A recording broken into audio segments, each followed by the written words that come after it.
ತಾವು ಇಲ್ಲಿ ದೇವಸ್ಥಾನ ಸಮಿತಿಯಲ್ಲಿ ಏನು ಇದು ಕೆಲಸ ಮಾಡ್ತಿದ್ದೀವಿ? ಶ್ರೀ ಸದಾಶಿವೇಶ್ವರ ದೇವಸ್ಥಾನದ ಆಡಳಿತ ಮಂಡಳಿಯ ಅಧ್ಯಕ್ಷರಾಗಿ ಕೆಲಸ ಮಾಡ್ತಾ ಇದ್ದೇವೆ. ಹೌದು. ಈಗ ಇಲ್ಲಿ ದೇವಸ್ಥಾನದ ಬ್ರಹ್ಮಕಲಶೋತ್ಸವ ಅಂತೆಲ್ಲ ಹಮ್ಮಿಕೊಂಡಿದ್ದೀರಿ, ಇದರ ಬಗ್ಗೆ ಒಂದು ಚಿಕ್ಕ ಮಾಹಿತಿ ಕೊಡಿ. 1990ನೇ ಇಸವಿಯಲ್ಲಿ ಪ್ರಥಮವಾಗಿ ಜೀರ್ಣೋದ್ಧಾರ ಆರಂಭಗೊಳ್ಳುವ ಸಂದರ್ಭದಲ್ಲಿ ಅಷ್ಟಮಂಗಲ ಪ್ರಶ್ನಾ ಚಿಂತನೆಯಲ್ಲಿ ಶಾಸ್ತಾರ ದೇವರಿಗೂ ಸಹ ಪ್ರಧಾನ ಗುಡಿ ಆಗಬೇಕು ಅಂತ ಕಂಡುಬಂದಿತು.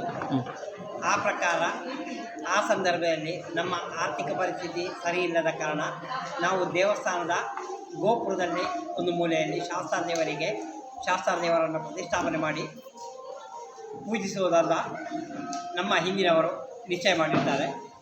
ಮತ್ತು ಆರ್ಥಿಕವಾಗಿ ಸದೃಢರಾಗುವ ಸಂದರ್ಭದಲ್ಲಿ ನಾವು ಶಾಸ್ತಾರ ದೇವರಿಗೆ ಪ್ರತ್ಯೇಕವಾದ ಗಜಪುಸ್ತಕಾರದ ಪೂಜೆಯನ್ನು ಮಾಡುವುದೆಂದು ಪ್ರಾರ್ಥನೆ ಮಾಡಿಕೊಂಡಿರುವ ಕಾರಣ 2021ನೇ ಇಸವಿಯಲ್ಲಿ ಬ್ರಹ್ಮಕಲಶೋತ್ಸವ ಸಂದರ್ಭದಲ್ಲೂ ಈ ಗುಡಿಯ ಕೆಲಸವನ್ನು ಆರಂಭ ಮಾಡಿದ.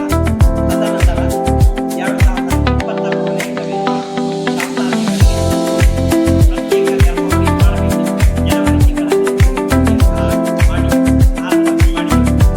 ಇದೀಗ 2025ನೇ ಇಸವಿಯಲ್ಲಿ ಶಾಸ್ತಾರ ದೇವರ ಪ್ರತ್ಯೇಕ ಗರ್ಭಗುಡಿ ನಿರ್ಮಾಣ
ಅಧ್ಯಕ್ಷತೆಯಲ್ಲಿ ಒಂದು ಬ್ರಹ್ಮಕಲಶೋತ್ಸವ ಸಮಿತಿಯನ್ನು ರಚಿಸಲಾಯಿತು.